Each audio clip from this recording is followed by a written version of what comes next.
রান্নাঘরে ঢুকলেই মনে হয় যেন স্পেশাল কিছু হতে চলেছে। এটাই ভাবছেন তো? অবশ্যই জানাচ্ছি আজকের রেসিপি। আজকে কি রেসিপি নিয়ে আসছি অবশ্যই জানাচ্ছি। নমস্কার বন্ধুরা, আমার রান্নাঘরে আপনাদের সবাইকে স্বাগত।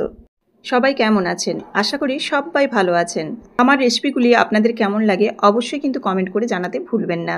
আর যারা নতুন বন্ধু তারা অবশ্যই ইউটিউব থেকে দেখে থাকলে অবশ্যই সাবস্ক্রাইব করে বেল বাটনটি প্রেস করে দেবেন, আর ফেসবুক থেকে দেখে থাকলে অবশ্যই পেজটিকে ফলো করে দেওয়ার অনুরোধ রইল। আপনারা আর কি রেসিপি দেখতে চান অবশ্যই কমেন্ট করে জানাতে পারেন। তাছাড়াও রান্না সংক্রান্ত যে কোনো আপনারা কোশ্চেন আমাকে কমেন্ট বক্সে জানাতে পারেন।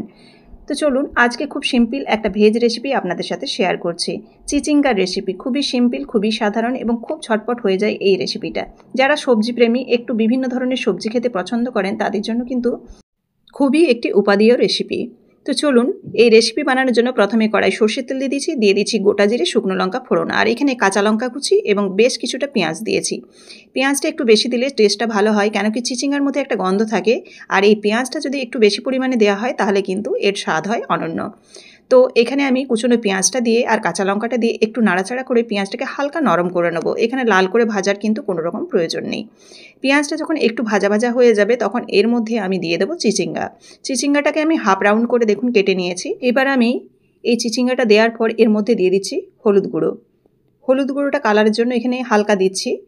দিয়ে এবার নাড়াচাড়া করে নেবো। এই পেঁয়াজের সাথে চিচিঙ্গাটাকে একটু নাড়াচাড়া করে ভেজে নেবো। এই পর্যায়ে কিন্তু আমি লবণ দিচ্ছি না, কারণ চিচিঙ্গা থেকে প্রচুর জল বেরিয়ে যাবে, তাহলে চিচিঙ্গাটা কিন্তু ভাজা হবে না। সেই জন্য আমি লবণটা একটু পরে দেব। এবার দেখুন খুব ভালোভাবে নাড়াচাড়া করে নিয়েছি। নাড়াচাড়া করে এবার কিন্তু এটাকে ঢেকে দেব। ঢেকে দিলে চিচিঙ্গাটা অনেকটাই নরম হয়ে যাবে। এই পর্যায়ে ফ্লেমটা ফুল আছে, এবার ঢাকা দেওয়ার পর কিন্তু লো ফ্লেম করে দেবো।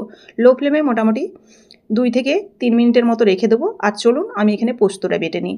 পোস্ত এখানে খুব একটা বেশি লাগবে না, কিন্তু আমার মিক্সির জারটা যেহেতু বড় সেজন্য পোস্তর পরিমাণটা আমি একটু বেশিই নিচ্ছি। এখানে 3 থেকে 4 চামচ নিচ্ছি, কিন্তু বাটা পোস্ত লাগবে এখানে 1 চামচের মতো।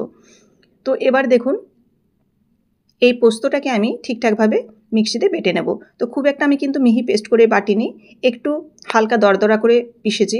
আর এই পোস্তটা যদি একটু কম পেশা হয় তাহলে কিন্তু পোস্তর স্বাদটাও ভালো থাকবে আর খেতেও কিন্তু দুর্দান্ত লাগবে।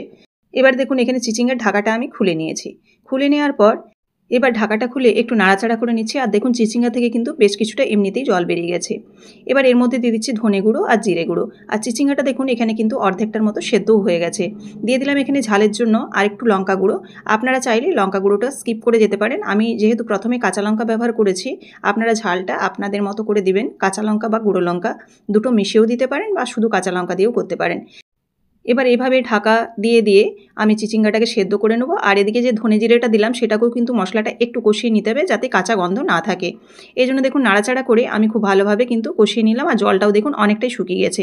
এই পর্যায়ে কিন্তু আমি লবণটা দিয়ে দিয়েছি। লবণটা কিন্তু আপনাদের দেখানো হয়নি, তো সেই মতো আপনারা লবণটা কিন্তু যখন চিচিঙ্গাটা অর্ধেক সেদ্ধ হয়ে জলটা বেরিয়ে আসবে সেই পর্যায়ে কিন্তু এই লবণটা দিয়ে দেবেন। লবণটা কোনো কারণে স্কিপ করে গেছি। তো এবার দেখুন এই যে নাড়াচাড়া করে একটু যখন শুকনো হয়ে আসবে তখন এর মধ্যে বাটা পোস্ত 1 চামচের মতো আমি এখানে ব্যবহার করলাম।